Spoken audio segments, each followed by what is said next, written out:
from taking early screens, early vaccination. So is it a mentality kind of based approach, or what is happening? And of course, to help us navigate through this very important topic is Dr. Muhyiddin Mohammed. This is a expert, or rather an expert in critical care and internal medicine. So that is the discussion that we'll be having with Doc later on in the broadcast. And of course, just to keep you up to speed with what to expect in regard to this particular discussion. But remember, our reporters have been up and running to bring you up to speed with the latest in the world of politics, business, sports. And of course, in the next 1 hour or so, this is what to expect.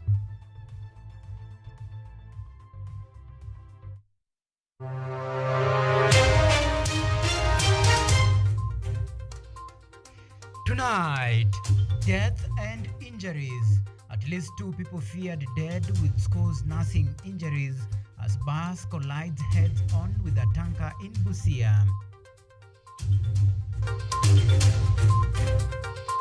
Politics and violence has no connection.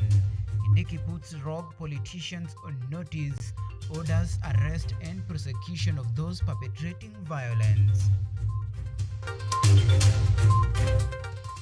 Also tonight, pay your dues. Gachagua gives KCC 1-week ultimatum to pay debt owed to farmers for supplying milk.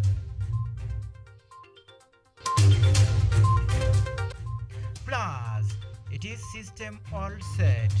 Ruto presides over the groundbreaking ceremony as Talanta Sports Stadium construction begins.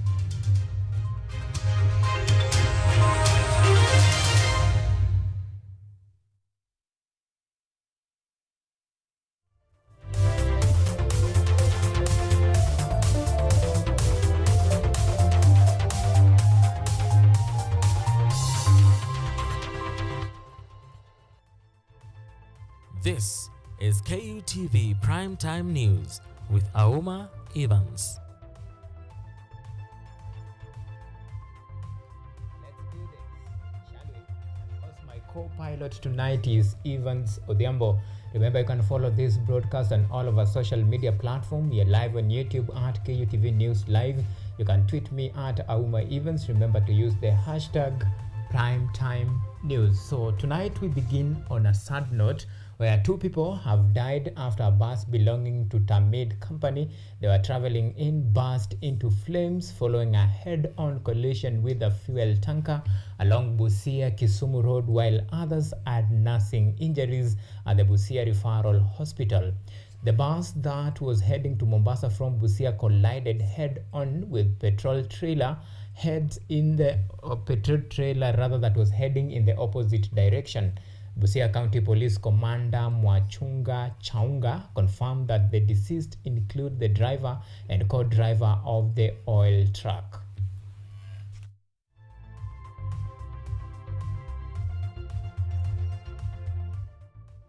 And now matters security. The Interior Cabinet Secretary, Professor Kithure Kindiki, has warned perpetrators responsible for rising violence in Kisii County, emphasizing zero tolerance for mayhem in the country. Kindiki accused the perpetrators of hindering development and causing the loss of innocent lives.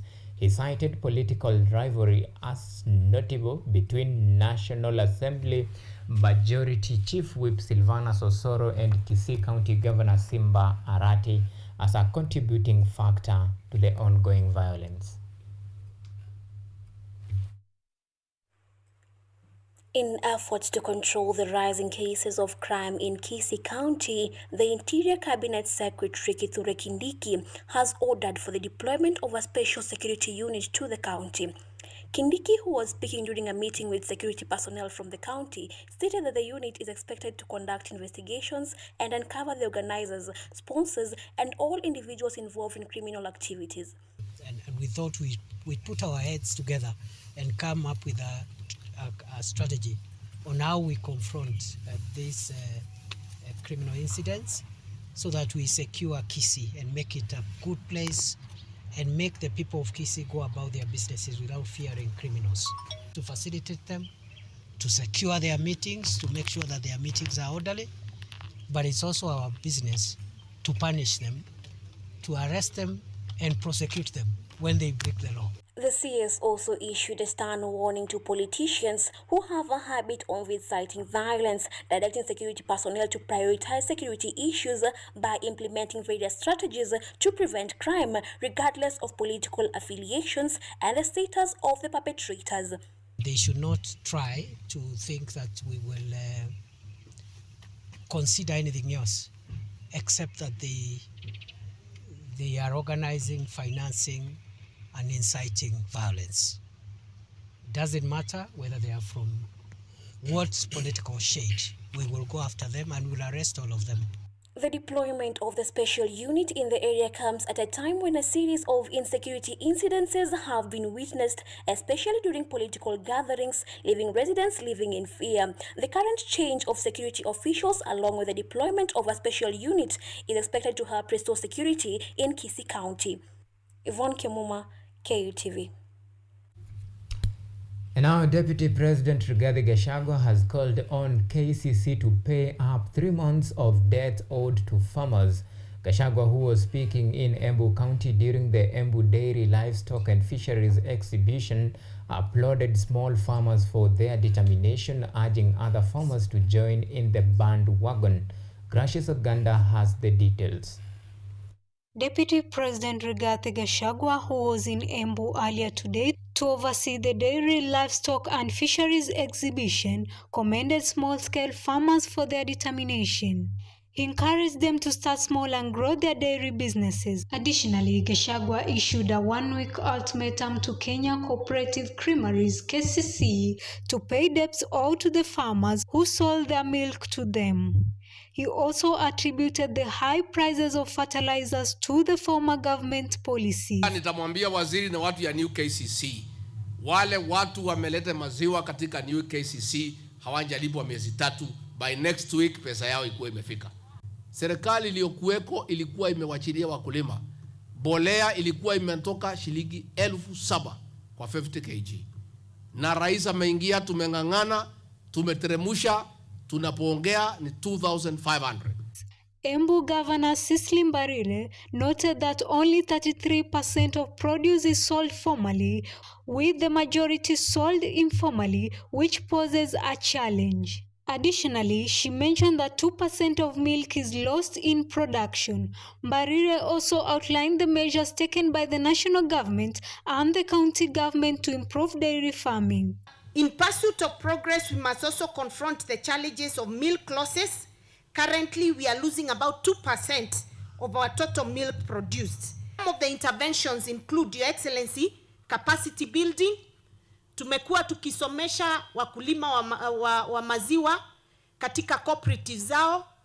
Tuko na project ambazo tumekuwa tunafanya that are funded by the county government. The chairman of Kenya Dairy Board, Genesio Mungo, said that the government has put up measures to deal with illegal importation of powdered milk, which has been a competition to the local dairy farmers. Today, you not find a single bottle of powder milk imported illegally. And we want to tell the nation we are firm, we are clear through His Excellency Directive and support. We will not allow anything that is going to eat into the market of our farmers.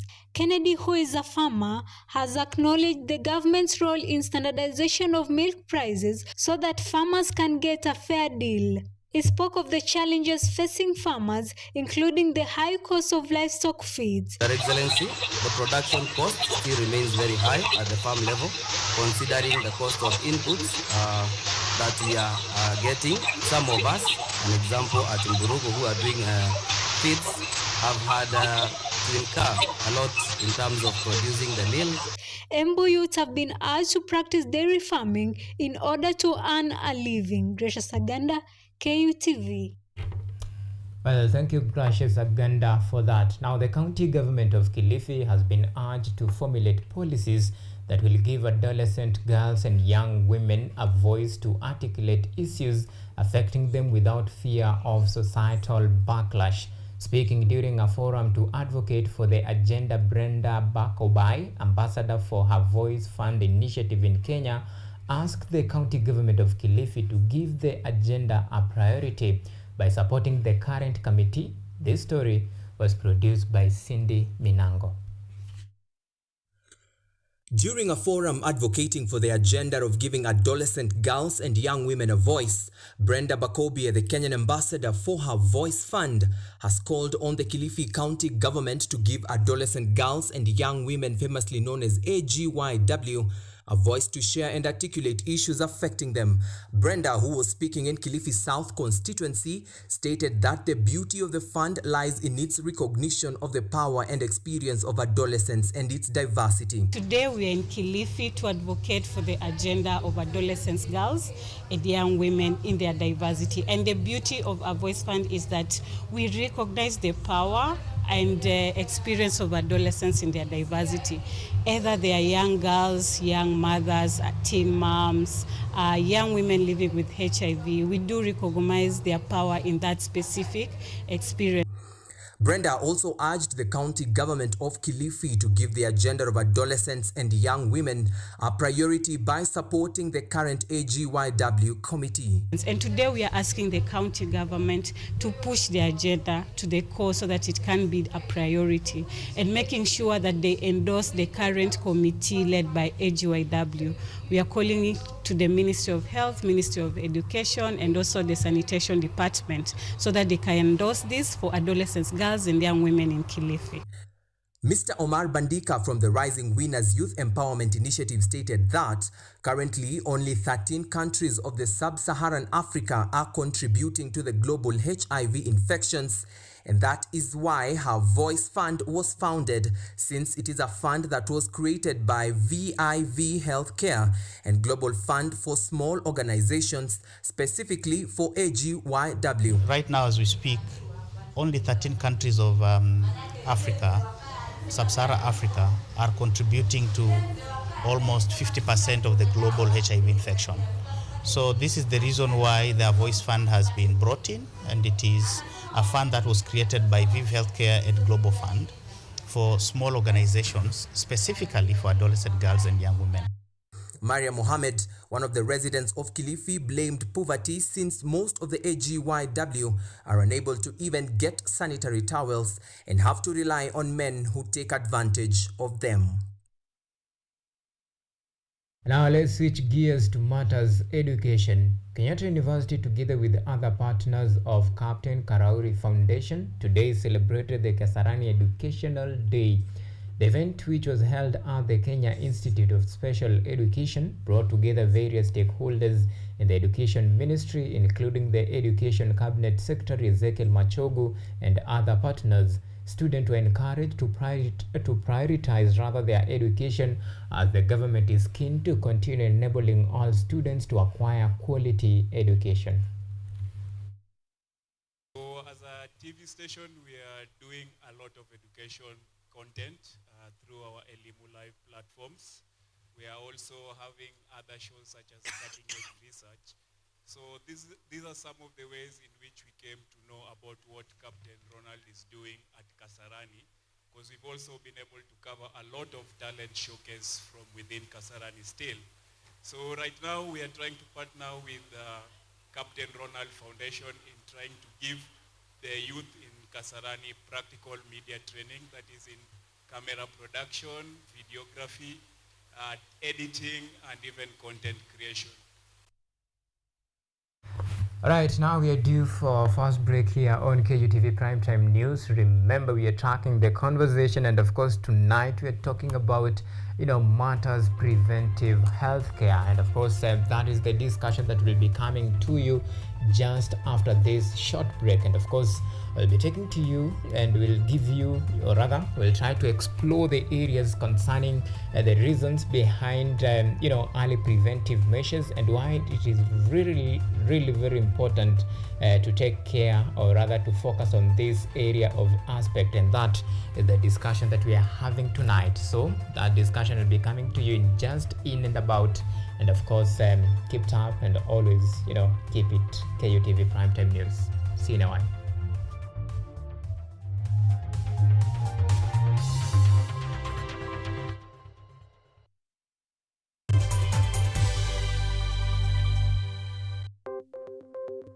Maelfu na maelfu ya wahamiaji wakiwa na watoto kutoka nchi za Amerika ya Kati wanaendelea kuwasili kwenye mpaka kati ya Marekani na Mexico. But folks, I'm going. Thank you very, very much. I appreciate it. Thank you. Ni habari kutoka pembe zote duniani. People pass vuguvugu. People pass ni idea. Tazidi ananyonya, hanyonyi vizuri, anakuwa hayuko comfortable. Jeshi la Jamhuri ya Kidemokrasia ya Kongo linapambana na waasi wa ADF. Kwa sasa wanatoa wito kwa mashirika, makampuni na vile vituo vya uchukuzi. Mambo mengi yatakwenda kama yalivyopangwa. Hapa ni kuna mmoja wa viongozi wa chama cha wavuvi katika eneo hili. Zaidi tunajaribu kuwapa chanjo ili ina boost ama inanyanyua kinga ya mwili, hiyo inaenda kupelekea kupambana na virusi. Ni Duniani Leo, Jumatatu mpaka Ijumaa, moja kwa moja kutoka VOA Swahili, Washington DC.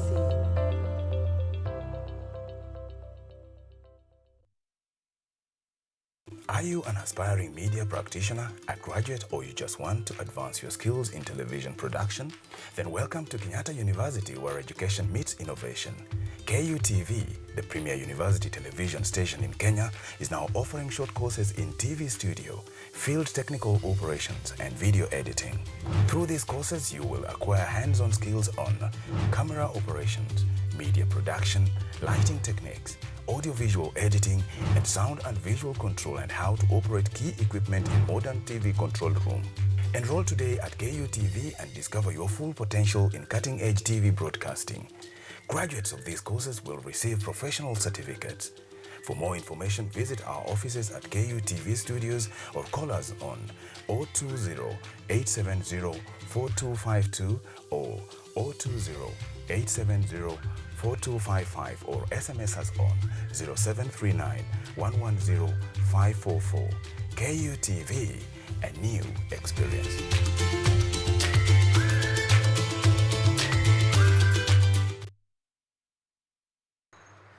They are powerful and influential.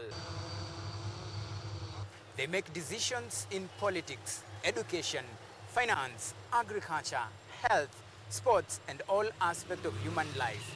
But the impact of their decisions falls on you, the common citizen. KUTV Primetime News Thursday. We ask bold questions and pursue answers to the core to bring you closer to the story. We couldn't have it any other way. Join me, Auma, as I raise matters of social concern to raise your voice from the background to the foreground. Every Thursday and Saturday at 9 p.m. only on KUTV. Baba, you made possible, Jesus, yeah. Verses 13, his servants went up to him and said, Sir, if the prophet had told you to do something difficult, you would have done it. Now, why can't you just wash yourself, as he said, and be cured? So Naaman went down to the Jordan, dipped himself in it 7 times, as Elisha had instructed, and he was completely cured.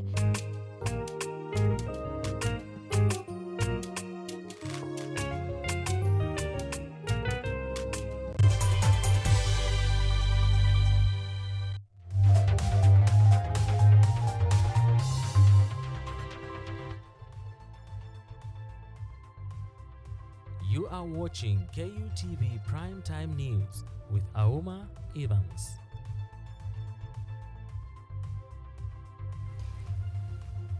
All right, welcome back and thank you for keeping it Primetime News. So let's talk matters, health. And of course, this is a very important discussion that we are having tonight here on KUTV Primetime News. And of course, remember I have my guest, Dr. Muhyiddin Mohammed. This is an expert in critical care and internal medicine, who will be joining us via Zoom. And of course, we just want to have this very important discussion regarding the early prevention, preventive healthcare. So that is the discussion and the conversation we are having tonight. And remember, we invite you to be part and parcel of this discussion. You can talk to us on all of our social media platforms, and we'll be sure to sample all of your feedback. You can tweet me, or rather tag me along at Auma Evans. The hashtag to use always is Primetime News. So Doc, thank you so much for making time to talk to us about this very important discussion that we are having at this particular time. Oh, hi. Thank you for having me. I don't know if I'm audible enough. Loud and clear. Okay, good. So thank you, Mr. Auma. It's a pleasure. I think I don't know how you want to do this. I don't know if you want to talk All about right, it so from- let's do it. Let me show you how we do it. Okay, so we are tracking this very important discussion based on preventive healthcare. And of course, I'll begin by just asking you a simple question. You can keep us to speed with the latest development as far as the state of preventive healthcare is concerned here in the country. So what are we looking into from doctors' point of view? So how are the current trending as far as this is early health preventive measures is concerned? I think I'll first start by enlightening what it is initially. And preventive healthcare is not as simple as it sounds. It's more of a rigorous process, to be honest. It involves you, it involves me, it involves the education sector, it's broad based. And I put it in a simple perspective in the sense that basically, as a country, I think Kenya, we're going broke. So if you put the preventive medicine before the curative medicine, you will have cut costs. So it's a way of alleviating future costs in our country that are mostly accrued by curative part of medicine. All right. And in itself, okay, proceed. In itself, I think it's not an easy thing to talk about, and it's something that I actually like in the sense that majority of our generation are actually trying to think about it and come up with ideas on how they're going to prevent occurrence of diseases, chronic diseases specifically, to be key. Okay.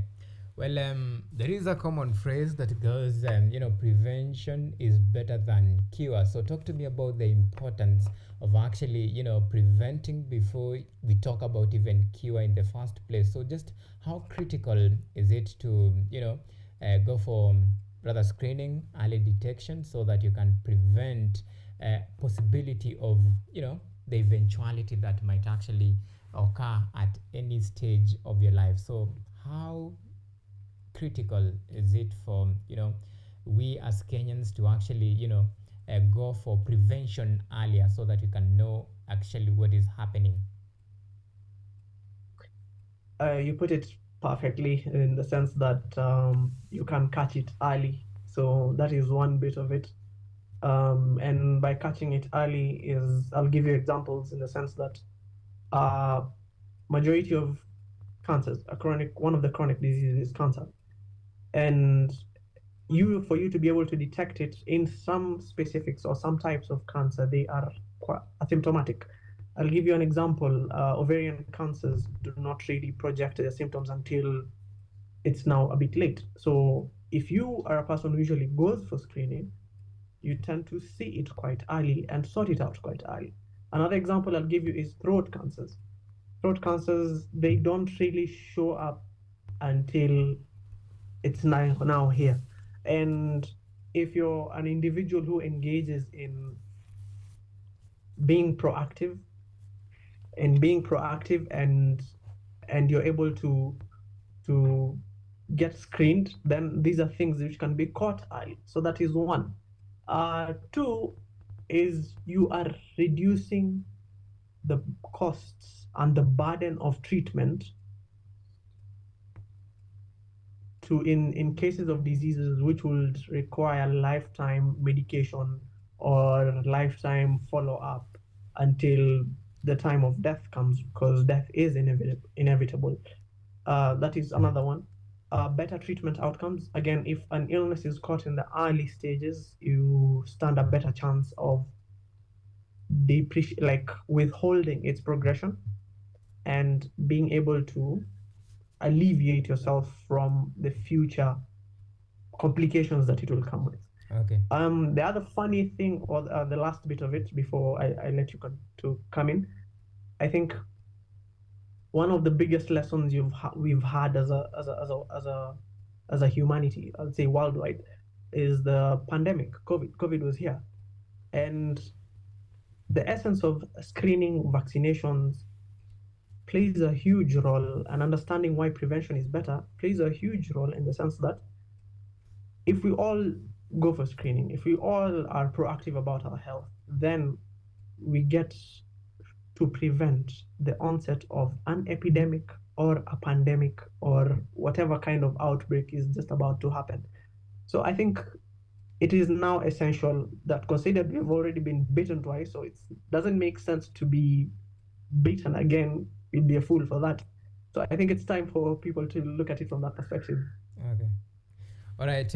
Well, talking about the prevention and the early interventions, and I just want to get your thought on this. How is the trend as far as people actually embracing this the preventive measures from doctors' point of view? How do you rate the rate at which actually we Kenyans are really embracing these preventive measures at early stages? I'll give you two takes on that. I think one, it's a field that is coming up, and majority of young adults are a bit proactive. In my clinics, I kind of get people who are a bit inquisitive and really want to know more about their health. I don't want to go into details of how I see my patients and what challenges or what things I notice in the clinic, but there are quite a few number of young adults who actually come and ask, "Doc, I have this and this and this. My mom had this and this and this. Do you think I will get this and this and this?" So people actually have the question and they want to know more. And that is one part of it. The other part of it is, I don't know if I should really blame Kenyans for not coming to the hospital for the basis of just knowing if they have a problem, and not coming, and instead of them coming to the hospital for the basis of a cure. I don't know if I should blame them for that, because I would say healthcare in Kenya has become quite expensive. The preventative part of it should be displayed easier through education systems, through online platforms like this. And I think that is what will make Kenyans more inquisitive and want to know.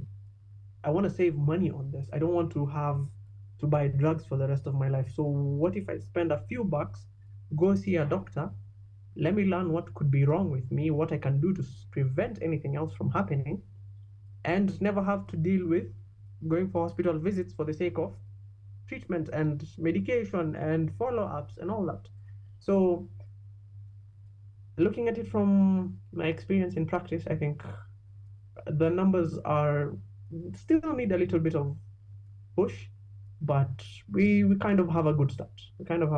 Yes. Okay. Well, you've actually asked yourself a question like you don't know if you can actually blame Kenyans for not taking early prevention measures. And in line with that, you have actually mentioned, or rather come up with a very critical point in regard to this discussion. I'm talking about the expensive healthcare system. So for instance, if you are a patient and you want, or rather any normal to ordinary Kenyan want to go and get screened for various, it could be cancer or any other disease. The question is, the screening itself from any normal or rather ordinary citizen, the first thing that will come in your mind is, the cost. Do you think maybe it is the cost that maybe could actually be the reason why not many people are embracing this early prevention? I'll answer it by giving out an idea. I think every individual has to be money smart in a way. And being money smart, that means there are insurance companies and there are savings and there's an emergency budget. I think every Kenyan at this point in time should have a certain budget, personal budget from the finances that they accrue for just catering that for their own health preventive strategies. And that is one way I would go about it. I don't know about other Kenyans, but hey, it's an idea I would put out there. And the cost of preventive healthcare, yes, it can be off the charts, but not across. Not everything will be costly. I would say screening for malignancies like cancers and stuff could be costly, yes, but things like understanding that I should keep my BMI in check, and by BMI I mean my body mass index. That means if I'm at this height, I'm not supposed to go beyond this weight. So that is the simple understanding. So it helps you maintain your weight, prevent onset of diseases like pressure and high blood pressure rather, and diabetes and cholesterol and cardiac issues. So an understanding of, I need to keep my BMI in check will reduce the chances of me developing things like high blood pressure. So that's one part of it. I think I've already mentioned like 3 bits. I think as Kenyans, it's high time we had like an individualistic way of dealing with this, and setting up your own personal budget as an individual is one way, or dealing with an insurance is another way. And I think one key point is there is the transition from NHIF to SHIF, which pays key attention to preventive medicine rather than curative medicine. And I think that will make it easier for Kenyans in terms of accessing the preventive part of medicine that is quite needed in this country. All right. Ideally, one would, in normal setup, I'm talking about, our society, the way we are, in some sort of envisioned and encultured, the way we think. So I'll have to wait until maybe I get sick so that I can visit the hospital. And of course, in line with this, maybe this is something that I could have prevented it at a very, early stage. But ideally, this is our society. Well, I want you to talk to the ordinary Kenyan out there who is watching us tonight, and of course tracking the discussion and the conversation. Just talk to this ordinary Kenyan about the importance of early screening, be it vaccination, just the importance of early prevention from a doctor's point of view. I think I'd start by saying, number one, we are not all here to tell you have this disease and this disease. It is sad that you come to us and think we will just tell you, oh yeah, uko na hii na hii. That is sad. I'd rather have you come and we talk about a condition that you think you stand a chance of you getting it, and how do you get away from it. I'll give you an example. Recently, actually, during my clinics, I had an encounter with one gentleman who came because he was worried that he will have some cancer on his skin. And we had like a decent discussion for about 30 minutes on why he should do this and this and this in order to understand that the chances of cancer are either this percent or this percent. So coming to us doesn't necessarily mean you're going to spend a huge amount of money, no. And that is one misconception I'd really love Kenyans to clear out of their mind. We are not here to get your finances and stuff, no. We're trying to keep a healthy population or a population which understands that we are here for them. We've been here for them through COVID. We've been here pre-COVID, and post-COVID we'll still be here. So it's all about avoiding or removing that mentality that I'm going to a hospital not just to get a diagnosis, but rather to understand something about my body, something about how I can protect my body, something about how I can protect my physiology. And I think if Kenyans had that mentality where they would look at it as a class session with their doctors and their nurses and their healthcare practitioners, I think it would be a way healthier country than it is currently. All right. And I want us to switch gears to, now let's talk about the vaccination.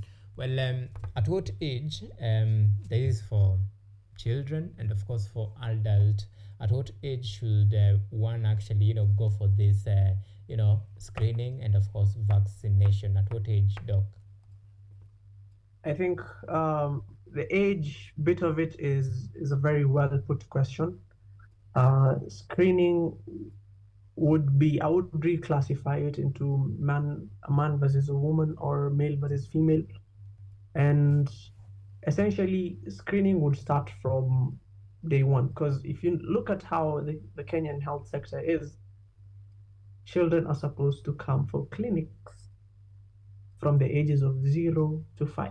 So during that bit, there's a lot of screening that is done for children from up to that age group.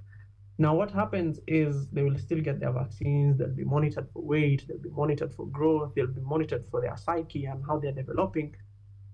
The story stops after the age of 5.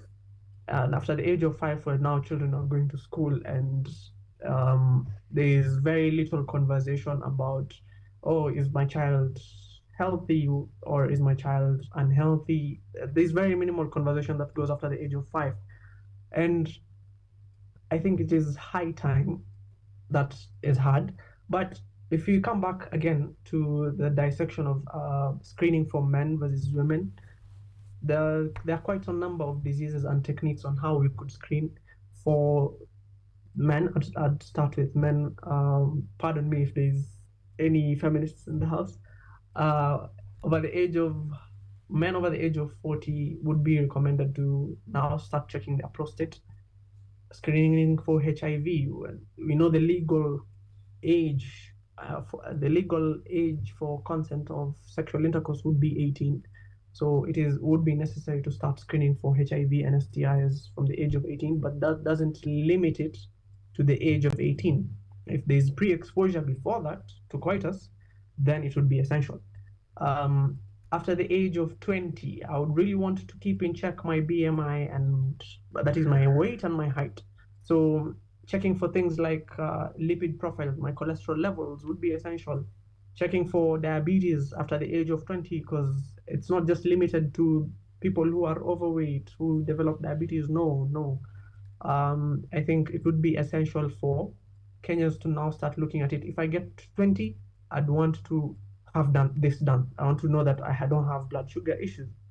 If I get to the ages of 45, I'd want to check my stool to see if I have blood and know if I stand a risk of developing colon cancer. If I am a lady, I'd want to be doing a mammogram and having self-breast assessment techniques be taught to me so that I can go and check myself and see if I have a lump or not. So these are things that are conversations that are there for you with your doctors, that are there for you with your nurses, that are there for you. But it is upon us, yes, to relay this information, but it is also upon you as a Kenyan individual out there to seek them. I think that's how I would put it. All right. Well, for those who are watching us tonight, and maybe one is encouraged by this very insightful discussion, and maybe want to take that initiative step and visit a doctor in the near future or even tomorrow. So the question is, so where do that person begin? I think the journey starts, I'll put it this way. We live in a day and age where technology is at the comforts of your fingertips. So as much as the healthcare industry is still as old-fashioned, we, the young ones, are trying to re-diversify it and redefine it. Personally, myself, my younger brother, and other gentlemen, we are looking at it from a perspective where what can we tell these Kenyans to understand about medicine and health itself?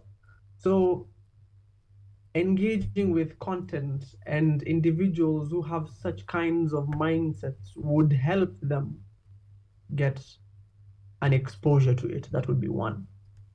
Two is having a positive outlook to the healthcare industry and not a negative outlook to the healthcare industry is one other way. Positive in the sense that majority of people are scared of going to the hospital because of a diagnosis. So I would rather tell you, like, hey, forget the diagnosis bit. Come see me for the sake of, let's figure out, why does high blood pressure come about? Can you help me understand why prostate cancer is here? And how does it look like when it gets to me? So I think we should allow Kenyans and make Kenyans understand that it is no longer in the hospital now. It is something that is accessible to you on your phone, that you can actually sit down, listen, including this platform as well. And I think it will be it's something that is catching on, but it still needs more time to get there. All right.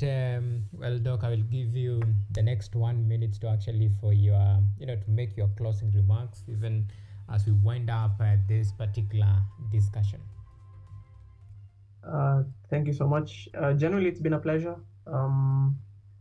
I'd like to tell Kenyans that we could be smart about certain decisions, and that doesn't mean we've been dumb for the past few years. No, it doesn't mean that. But I think the generations that the current generation and the ones behind, after me and before us, there is something we could always learn from one another. And I think being proactive about your health is one way to go about things. And this platform offers you that. Our platform, the Laughing Lab Coach, offers you that. And it is, engage with us. I think it would be easier, and we could have difficult conversations, but with ease, and be able to live a healthy life rather than an unhealthy life, which would cost you bills and stuff. So right. That would be my final piece. Thank you so much. All right. Thank you so much, Dr. Muhyiddin Mohammed, expert in critical care and internal medicine. This has been a very, very important discussion in regard to matters health, and of course that, like they say, always prevention is better than cure. And who is best to tell, or rather to advise you on the matter, than the doc himself? So that has been very insightful discussion, and we hope you'll take proper measures and actually, wake up from slumber if you're still dilly-dallying and waiting for the next course of action. So we are taking a very short break, and when we come back, we still continue with our bulletin tonight. See you in a bit.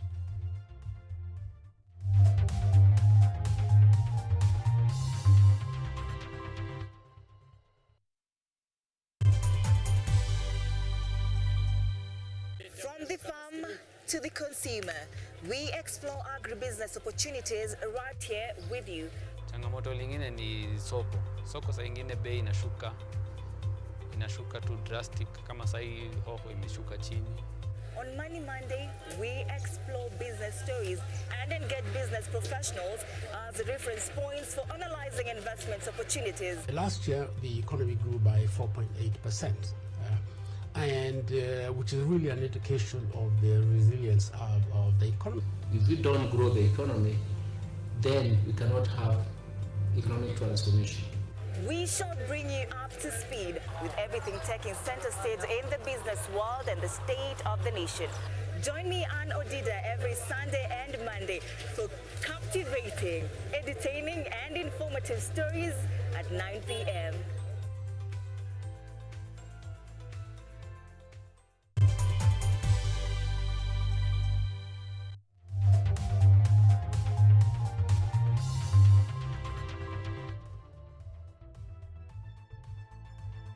You are watching KUTV Primetime News with Auma Evans.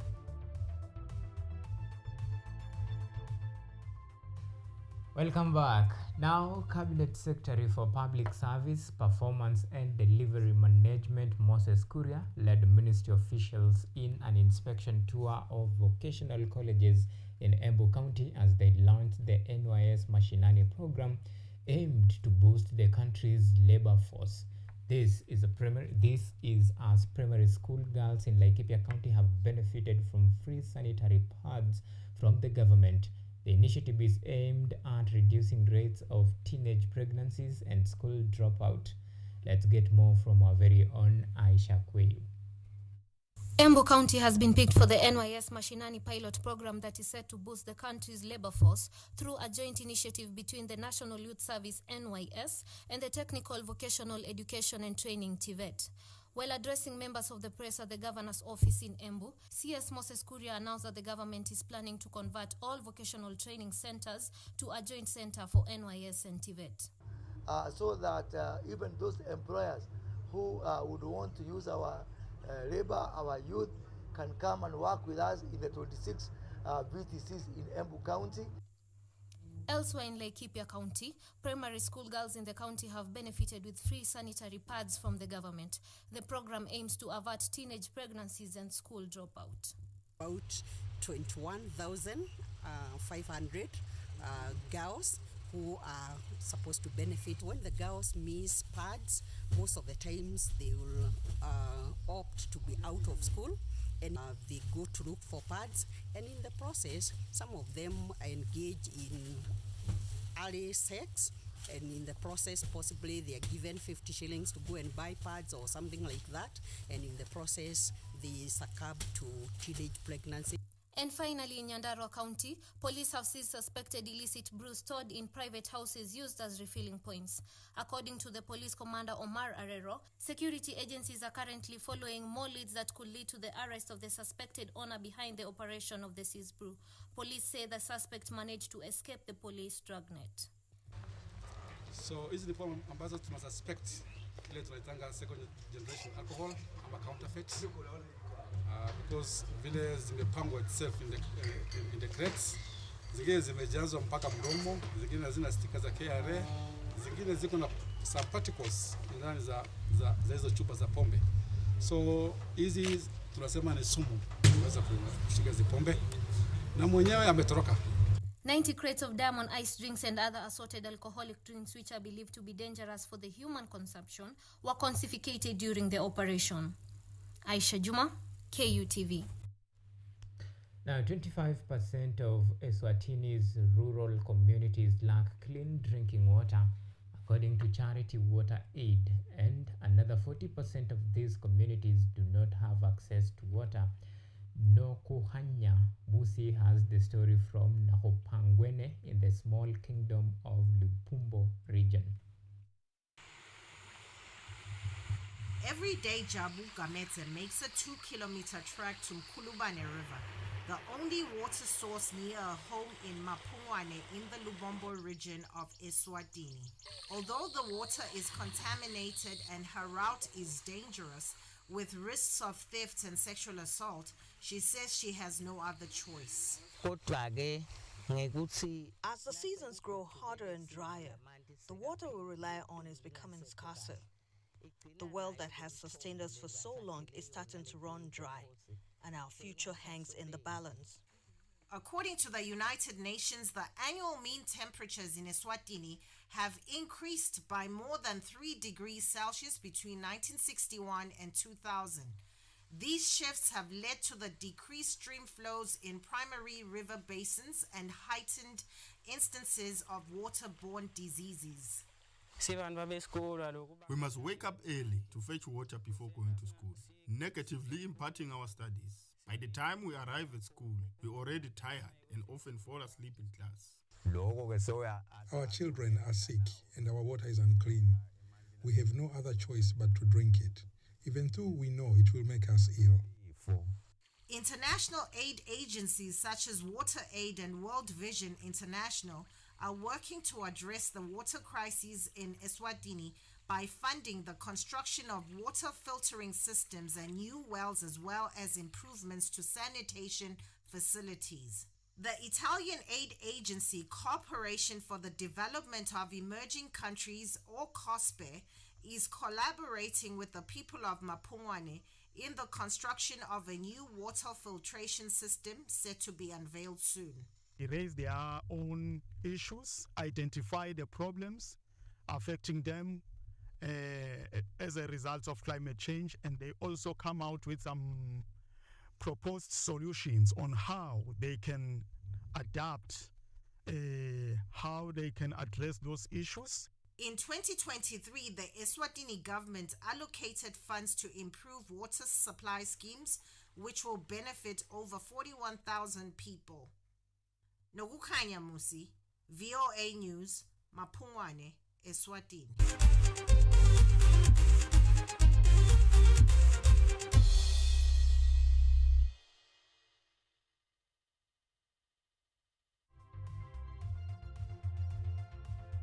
Time for sporty action. President William Ruto presided over the groundbreaking ceremony of the construction of the Talanta Sports Stadium at Jamhuri Grounds on Friday. The 60,000 capacity stadium is expected to be used to host the 2027 Africa Cup of Nations, that is AFCON, alongside Nyayo, Kasarani and Kipkeino Stadium in Eldoret. Renovation of Kasarani, Nyayo and Kipchoge Keino Stadium that were earmarked for the construction will be done concurrently with the construction of the new stadium. As Kenya works towards making the 2027 Africa Cup of Nations a memorable event, while at the same time investing in sports infrastructure and talent development, President William Ruto this morning in a fun-filled event presided over the groundbreaking of Kenya's multi-billion AFCON Talanta Stadium. Moja, mbili, tisa. Kapteni Dr. William Samuel Ruto. The new sports facility will boast over 60,000 seating capacity and is located at Jamhuri Sports Ground. It is also intended to be utilized purely as a football ground with running tracks outside. The president, who says he will be inspecting the project regularly, called for diligence in construction of the stadium, as he affirmed that the government will continue working with the Ministry of Sports to invest in sports and talent development for the youth to monetize their skills and expertise. Because we want this stadium to be built to world-class standards using military discipline. And I expect that there will be supervision every week and every 2 weeks, and I will be here myself every 3 months until this facility is completed. Langata, Member of Parliament, termed the project as a great platform for employment to the youth, with Sports Cabinet Secretary Ababu Nemwamba commending the government for investing in Kenya's sporting scene. I'm putting up this huge project that will not only benefit the country but also carry aspirations of the so many young men and women whose dreams are still based on talent.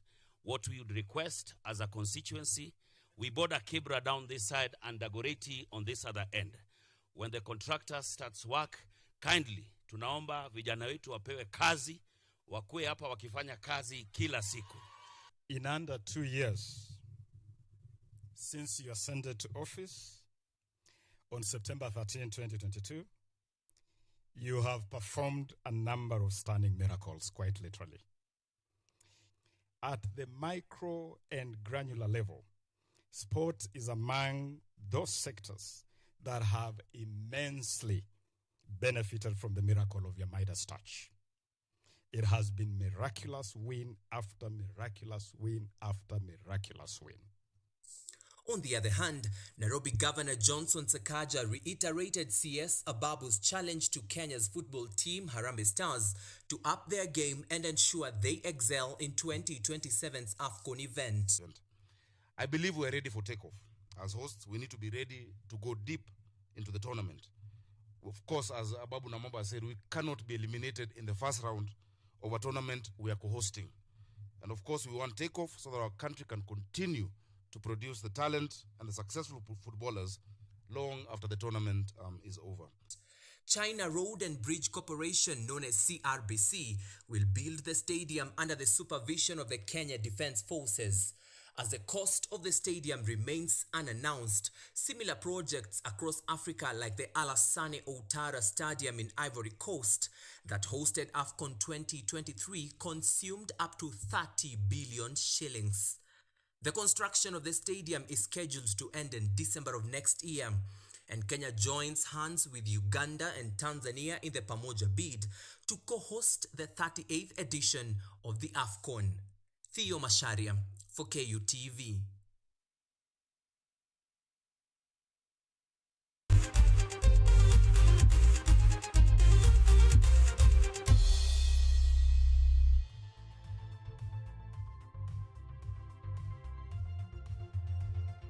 Right, that's a wrap from us. Many thanks for all those who made this production a success. My name is Auma Evans. Evans Odhiambo has been our sign language interpreter tonight. Until next time, it's a bye-bye and do have a lovely night.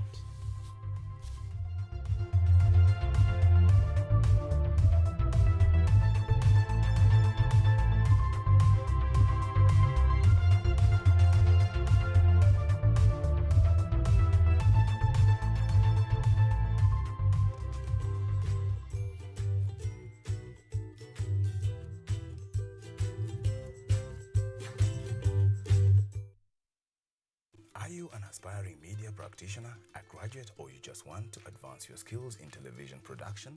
Then welcome to Kenyatta University, where education meets innovation.